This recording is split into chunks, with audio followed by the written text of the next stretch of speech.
The hardware industry is currently pulling the biggest heist in tech history, and they're doing it right in front of your eyes.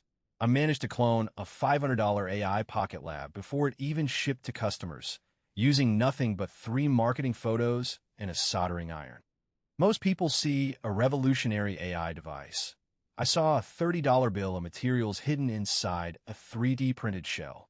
Today, I'm going to show you exactly how I reverse engineered the TiinyAI Pocket Lab. You're going to learn the reflection analysis trick to identify internal components, how to sniff out the specific LLM they're using under the hood, and most importantly, how you can build this exact same supercomputer for the price of pizza. We are pulling back the curtain on the AI hardware hype cycle.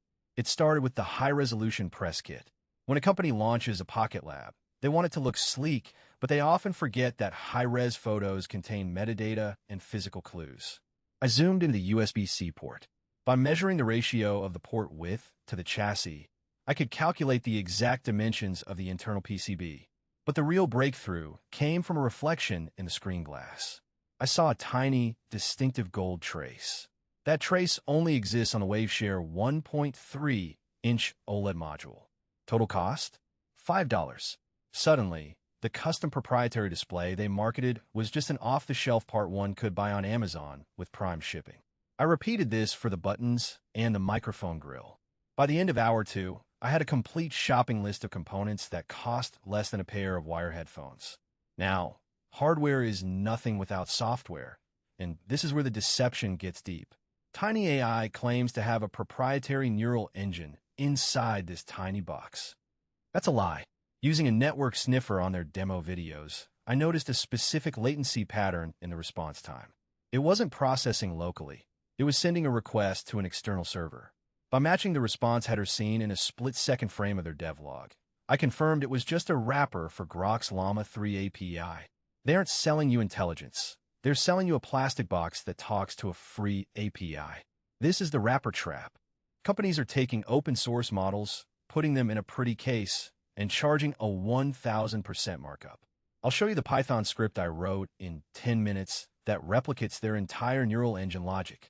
It's literally just 40 lines of code. The third insight is the thermal illusion. In the marketing photos, the device has these aggressive cooling vents. It looks powerful, like it's crunching trillions of operations. But when I map the components, those vents sit directly over the battery. There's no processor there that needs cooling. The vents are purely aesthetic to make the device feel pro. This is a psychological trick called perceived performance.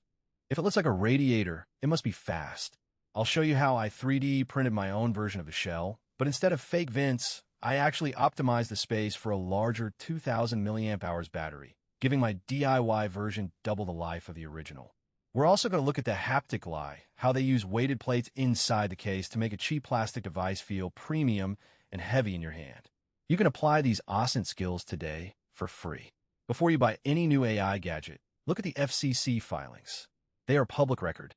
You can see the internal photos before the product even launches. Don't fall for the AI branding. If a device doesn't list its NPU or teraflop specs, it's probably just a Wi-Fi module in a trench coat. I've uploaded my entire parts list and the code to GitHub, so you can build your own Pocket Lab this weekend for under $30.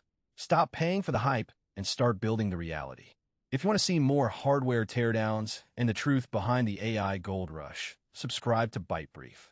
We're here to make sure you stay ahead of the curve without getting scammed. Comment below, what's the most overpriced piece of tech you've ever bought? I'll be responding to the best stories. See you in the next one.